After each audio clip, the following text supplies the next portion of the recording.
Hello guys, current affairs funda में आप सभी का स्वागत है। मैं हूं आपके साथ अभिषेक शर्मा और आज के इस वीडियो सेशन में हम 23 मई तक के सभी इंपॉर्टेंट करंट अफेयर्स कवर करने वाले हैं। हमेशा की तरह आप इस वीडियो को अंत तक जरूर देखिएगा, आज भी आपको काफ़ी कुछ जानने के लिए मिलेगा।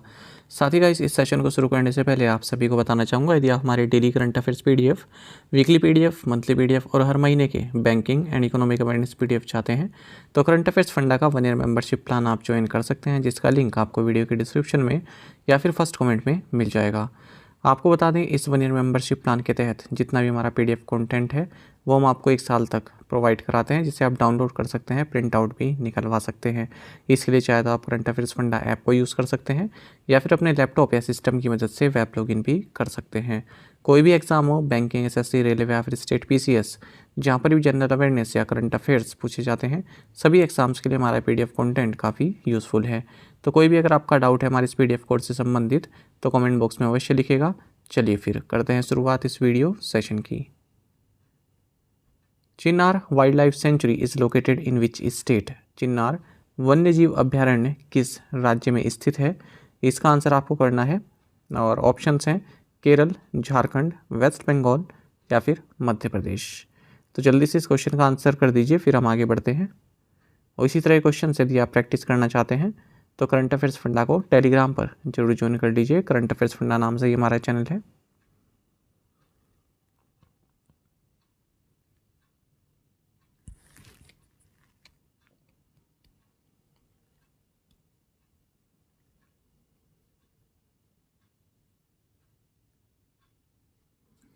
Which country conferred its highest civilian order, Grand Companion of the Order of Logu, to Indian Prime Minister Narendra Modi? किस देश ने भारतीय पीएम नरेंद्र मोदी को अपने सर्वोच्च नागरिक सम्मान grand companion of the order of Logohu से सम्मानित किया है? ऑप्शंस आपके सामने हैं। सही आंसर ऑप्शन डी है, पपुआ न्यू गिनी। आपको जानना चाहिए प्राइम मिनिस्टर नरेंद्र मोदी को, जो हमारे प्राइम मिनिस्टर हैं नरेंद्र मोदी, इनको 2 कंट्रीज़ ने अपना हाईएस्ट ऑनर दिया है, यानी कि जो यहाँ का सर्वोच्च सम्मान है इन देशों का वो दिया है। एक तो है फिजी, दूसरा है पपुआ न्यू गिनी।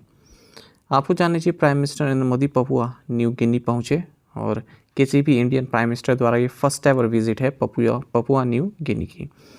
यहाँ के जो गवर्नर जनरल हैं बॉब टाले, इन्होंने ये हाईएस्ट सिविलियन ऑर्डर दिया है पीएम नरेंद्र मोदी को। इसका नाम है grand companion of the order of Logohu, क्योंकि जो पैसिफिक आइलैंड कंट्रीज़ हैं उनको यूनाइट करने का कार्य पीएम मोदी ने किया है, ऐसा इनके द्वारा कहा गया।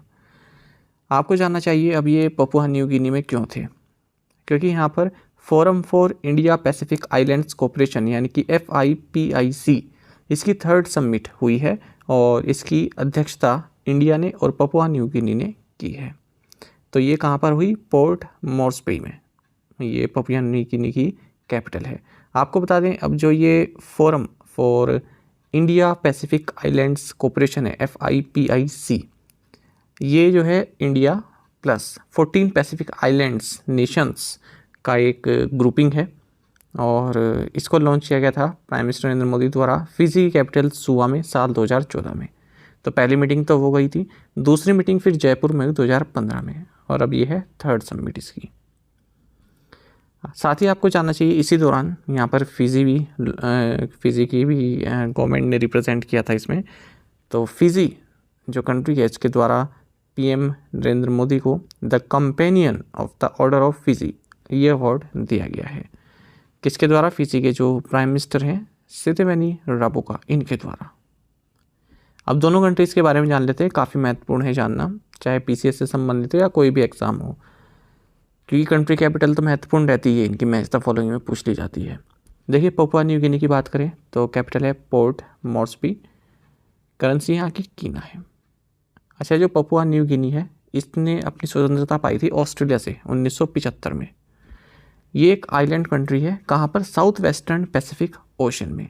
देखिए, एक वर्ल्ड का 2nd लार्जेस्ट आइलैंड है जिसका नाम है न्यू गिनी।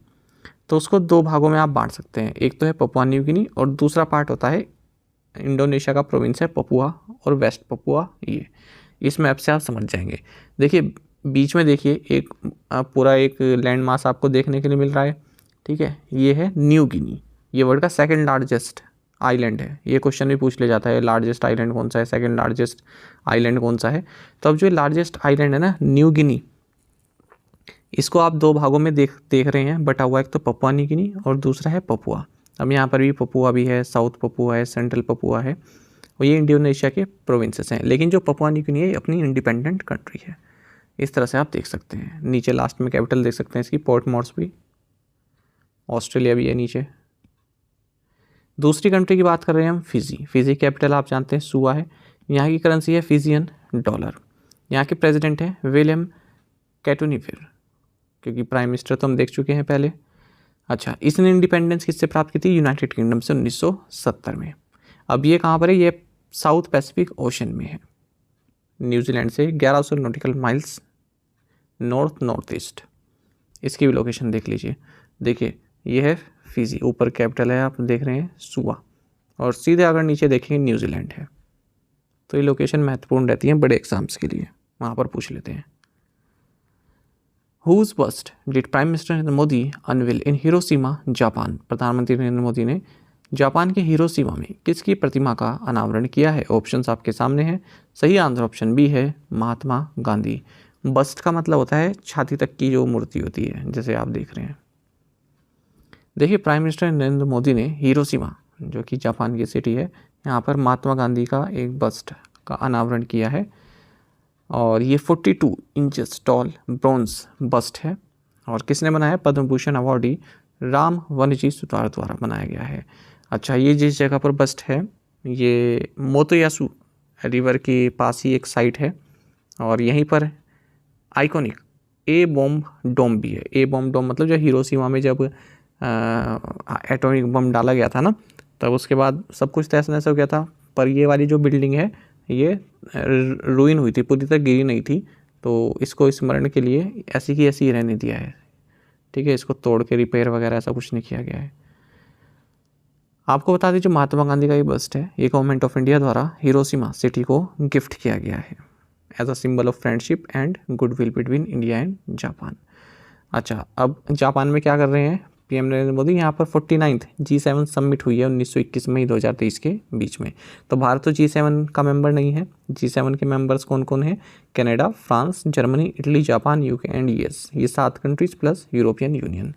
और अब G7 समिट में क्या होता है, कुछ कंट्रीज़ को इनवाइट भी कर लेते हैं कि आप भी पार्टिसिपेट कर लीजिए। तो इस बार इन कंट्रीज़ को इनवाइट किया गया, Australia, Brazil, Comoros, cook islands, India, Indonesia, south Korea, Ukraine, Vietnam, और कुछ agency IEA, IMF, OECD, UN, WB यानी कि वर्ल्ड बैंक, WHO, WTO।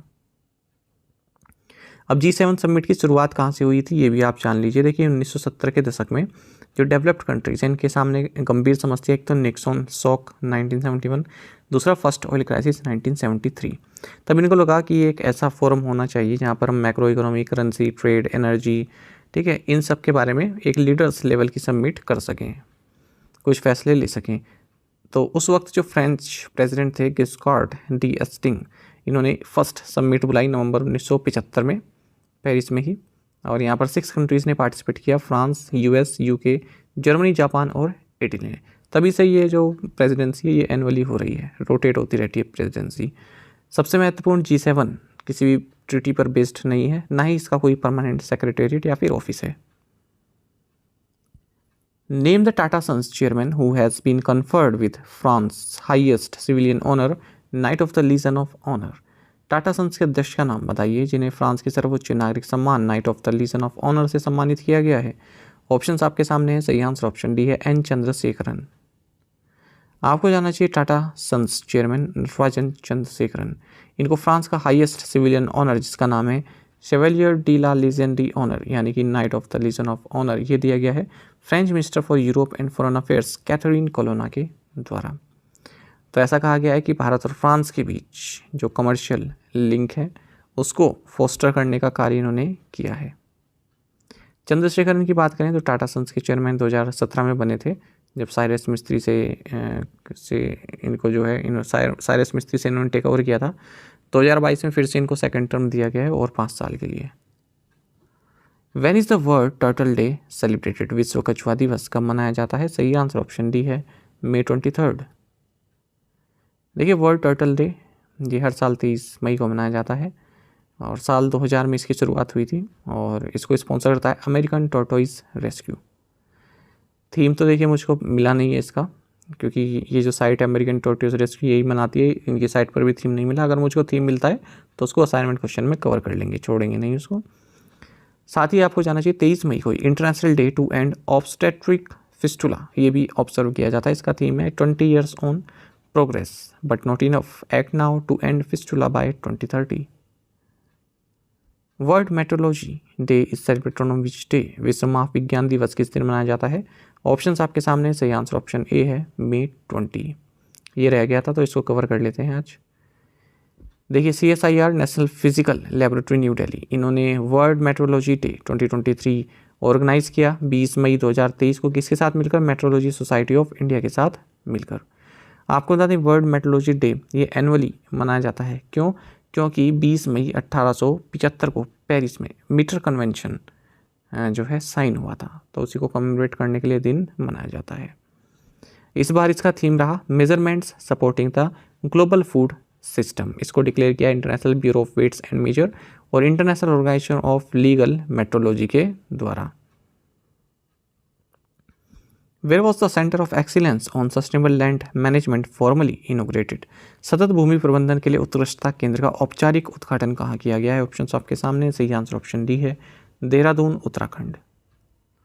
आपको जाना चाहिए भूपेंद्र यादव जो कि union minister of environment forest and climate change and labour and employment हैं, इन्होंने हाल ही में centre of excellence on sustainable land management इसको फॉर्मली इनोग्रेट किया है। किस जगह? Indian council of forestry research and education Dehradun Uttarakhand में। आपको बता दें United Nations convention to combat desertification ये हुआ था 9 सितंबर 2019 को, तो ये 14th कॉन्फ्रेंस ऑफ पार्टीज था, है ना, 14th कॉन्फ्रेंस थी इस कन्वेंशन की। तो इसी दौरान प्राइम मिनिस्टर नरेंद्र मोदी ने अनाउंस किया था कि हम इस तरह का एक centre of excellence on sustainable land management को सेटअप करेंगे। साथ ही आपको जानना चाहिए जो मिस्टर भूपेंद्र यादव हैं, इन्होंने पश्मीना सर्टिफिकेशन सेंटर को भी इनोग्रेट किया है, जो कि wildlife institute of India Dehradun Uttarakhand में सेटअप किया जा रहा है। Where was the diamond jubilee celebration of the khadi and village industries commission held, khadi और ग्रामोद्योग आयोग का हीरक जयंती समारोह कहाँ आयोजित किया गया? सही आंसर ऑप्शन ए है पुणे।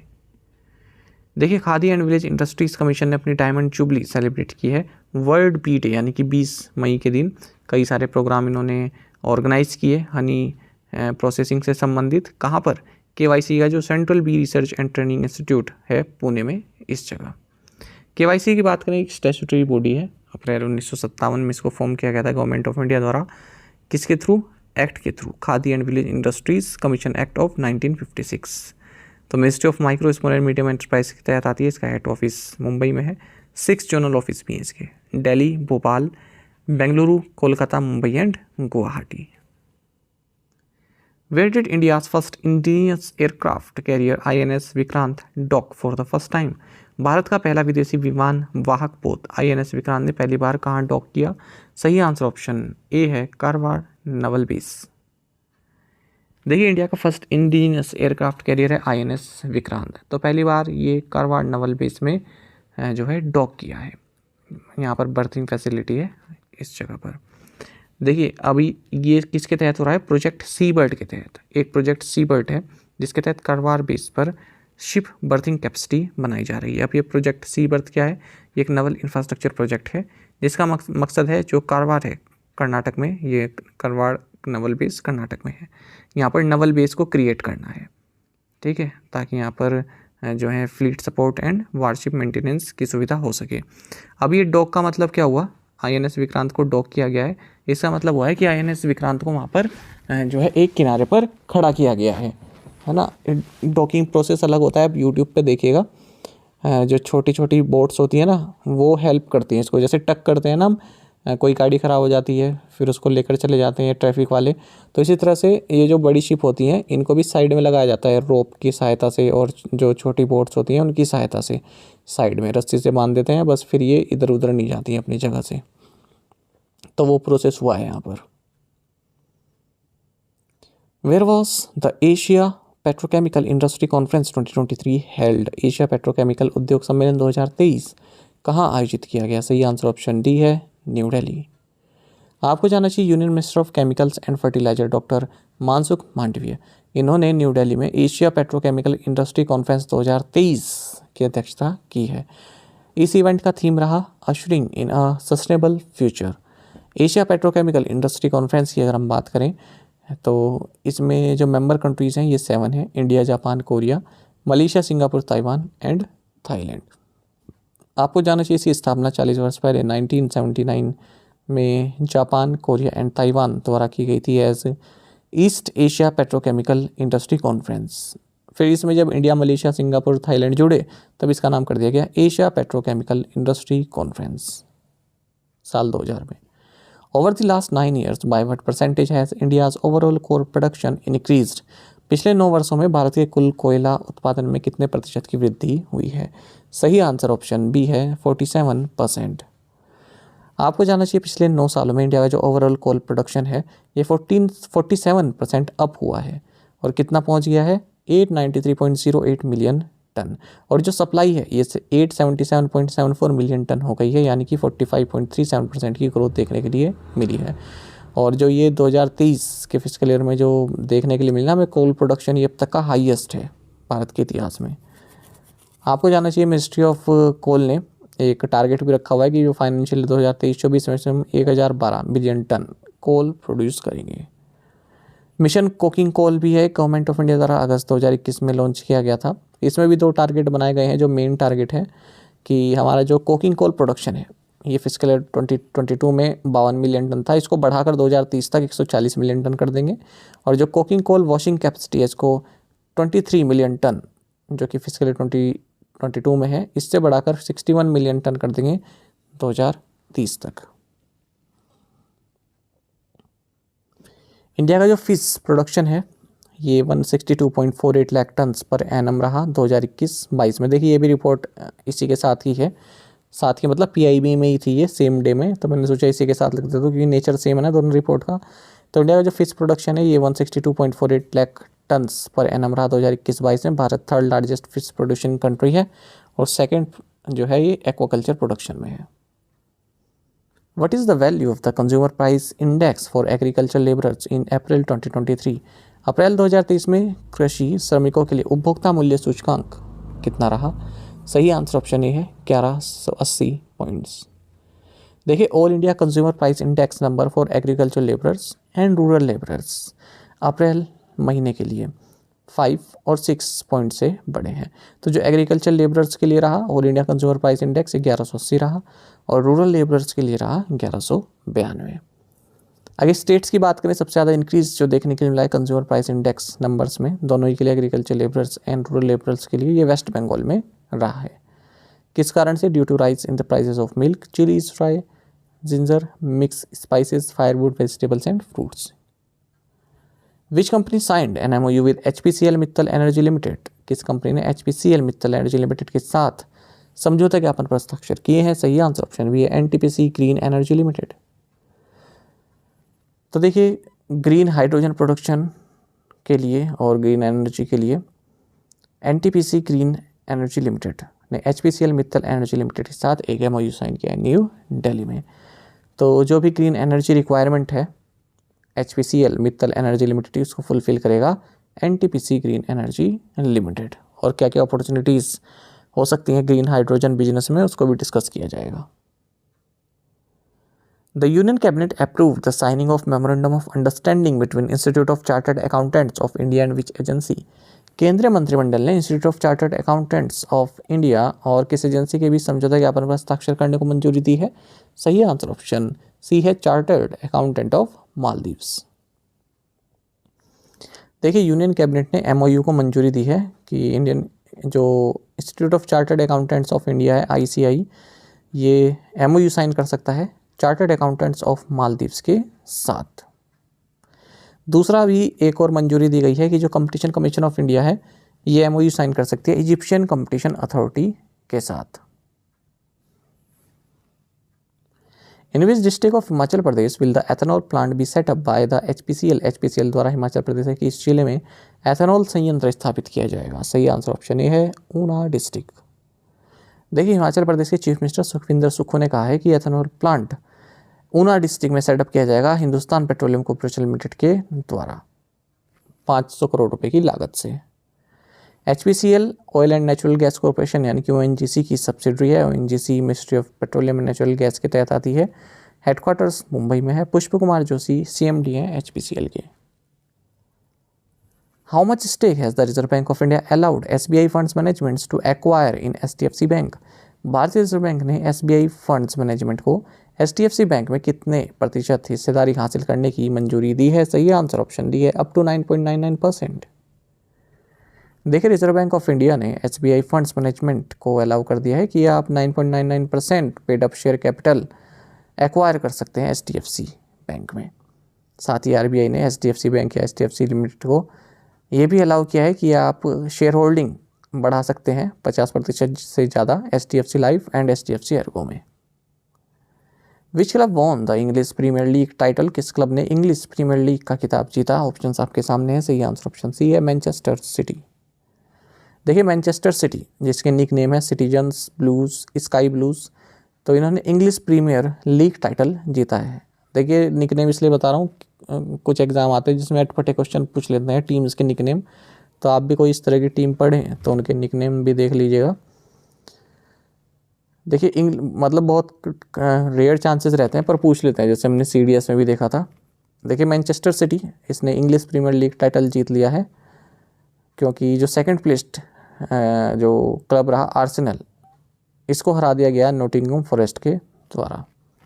हालांकि मैनचेस्टर सिटी बिना मैच खेले, मतलब ऐसा नहीं कि फाइनल कोई हुआ और फिर जीत गई, बिना मैच खेले ही ये जीत गया क्योंकि आर्सेनल नीचे था। अगर ये जीत जाता तो पॉइंट्स ज़्यादा हो जाते, इस तरह का कुछ हिसाब रहा होगा। फुटबॉल मुझे कम ही समझ में आता है, ठीक है, जितना है मैं बता देता हूँ आपको, तो ऐसा कुछ रहा है। तो ये मैनचेस्टर सिटी का 7th लीग टाइटल रहा है। बाकी आपको जानना चाहिए जो प्रीमियर लीग है ये इंग्लिश प्रीमियर लीग, ये highest level of English football league system है। 20 क्लब्स में पार्टिसिपेट करते हैं। हाल ही हमने देखा था कि बार्सिलोना ने ला लीगा जो है टाइटल जीता है। 27th ओवरऑल टाइटल रहा इनका La Liga. Which of the following tennis player won the man singles title at the 2023 Italian open? निम्नलिखित में से किस टेनिस खिलाड़ी ने 2023 इटालियन ओपन में पुरुष एकल का खिताब जीता? सही आंसर ऑप्शन डी है, डेनियल मेडवेदेव। देखिए, 2023 इटालियन ओपन ये रोम इटली में हुआ है और 80वां एडिशन रहा ये इटालियन ओपन का। देख लेते हैं कौन कौन जीते हैं। मैन सिंगल्स की बात करें तो डेनियल मेडवेदेव ये जीते हैं, रशिया के हैं, इन्होंने होल्गर रून को हराया है, डेनमार्क के हैं ये। विमेन सिंगल्स की बात करें तो एलेना रायबाकिना ये कजाकिस्तान की, इन्होंने जीता है। किसे हराया? यूक्रेन की एनहेलिना केलिनिका। मेंस डबल्स देखें तो यूजोनाइस और जैन जेलिंस्की ने जीता है। विमेंस डबल्स की बात करें तो स्टॉर्म हंटर और एलिसे मेर्टेंस ने ये खिताब जीता है। तो कंट्री याद रखिएगा, एक तो डेनियल मेदवेदेव की और एक एलेना रायबाकिना की। हाल ही में हम देखें अगर विमेन सिंगल्स टाइटल के तो ज़्यादा टाइटल्स रायबाकिना ने ही जीते हैं, तो इनकी कंट्री याद रखिएगा, कजाकिस्तान की है ये। प्रीवियस असाइनमेंट क्वेश्चन के आंसर देखेंगे। The Kiru hydro electric power project is being build in which state और UT? Jammu and Kashmir, Chenab river. Who was the first Indian leader to be accorded a state visit in Washington by the US President S. Radhakrishnan? जहाँ तक मुझे याद है Radhakrishnan US में या फिर Russia में भारत के एम्बेसडर भी रह चुके हैं, दोनों में से किसी एक कंट्री के, शायद रशिया के थे। Which Indian minister inaugurated the India Pavilion at the Marche du Film at the Cannes Film Festival? L. Murugan. What is the number of sustainable development goals in the 2030 Agenda for Sustainable Development which 193 UN member countries had adopted in 2015? Answer is 17. Which ministerial portfolio does Kiran Rijiju now hold after being transferred from the law ministry charge in the recent ruling by the central government Ministry of Earth Sciences? आप में से कई estimates ने बिल्कुल सही answer किया है, इसी तरह से पार्टिसिपेट करते रहिए। चलिए आज के असाइनमेंट क्वेश्चन देखेंगे। Energy Asia will take place in which city in June 26, 28, 2023? Which tennis player has pulled out of the French Open 2023 due to a hip injury? देखिए, जब कोई बड़ा टेनिस प्लेयर किसी टूर्नामेंट से जो है अपना नाम वापस ले लेता है, इस तरह के भी क्वेश्चन एग्जाम में पूछे जाते हैं। मैंने देखा है एक दो एग्जाम में क्वेश्चन पूछे गए हैं, कभी फेडरर नहीं खेलो इंजरी के कारण। तो ये भी एक बहुत बड़ा इवेंट होता है कि किसी ग्रैंड स्लैम टाइटल में कोई बड़ा प्लेयर नहीं खेल रहा है इंजरी के कारण, ठीक है, तो याद रखिएगा, आंसर कीजिएगा इसका। G20 third environment and climate sustainability working group meeting held in which city? Union Home Minister and Minister of Cooperation Amit Shah laid the foundation stone of the permanent campus of National Academy of Coastal Policing at Dwarka, Gujarat, to be built at the cost of rupees crore. The Employees Provident Fund organization has added how many crore members during the financial year 2022-23? तो इन 5 questions के answer आप comment box में दीजिएगा। यदि आपको एक question का answer भी आता है तो भी आप हमें कमेंट बॉक्स में बता सकते हैं। साथ ही गाइस करंट अफेयर्स फंडा को आप टेलीग्राम पर भी ज्वाइन कर सकते हैं। यहाँ पर रेगुलर वीडियो अपडेट्स और करंट क्विजेस हम आप सभी के लिए डालते रहते हैं। साथ ही डिस्कशन ग्रुप में आप किसी भी क्वेश्चन का सोल्यूशन पा सकते हैं। दोस्तों, यहाँ पर हमारे करंट अफेयर्स की प्लेलिस्ट दी गई है, इसको आप जरूर देखें। अपने दोस्तों के साथ, फेलो एस्पिरेंट के साथ हमारे करंट अफेयर्स को शेयर जरूर करें। आज का ये सेशन आपको कैसा लगा कमेंट बॉक्स में अवश्य बताइएगा। Thank you guys.